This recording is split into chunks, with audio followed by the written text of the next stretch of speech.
Alpha Nepali ज्ञानमाला कक्षा 6 सुनाइ पाठ 2। पाठको शीर्षक छ बुद्धिमान मृग। खोलाका किनारमा गोही बसेको थियो। उसलाई बेस्सरी भोक लागेको थियो।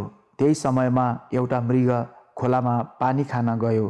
मृगले पानी खान लाग्दा गोहीले मृगको खुट्टो च्याप्प समायो। मृगले आफ्नो खुट्टो गोहीले समाएको थाहा पायो। ऊ आत्तिएन।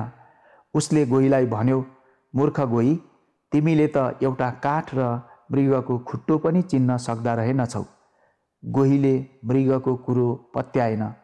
उसलाई मृगले धेरै पटक झुक्क्याएको थियो। उसले भन्यो, यो काठको लट्ठी होइन, यो त तिम्रै खुट्टो हो। मृगले आफ्नो अर्को खुट्टो हल्लाउँदै भन्यो, उसो भए यो के त? गोहीले काठ समाएको रहेछु भन्ने ठान्यो।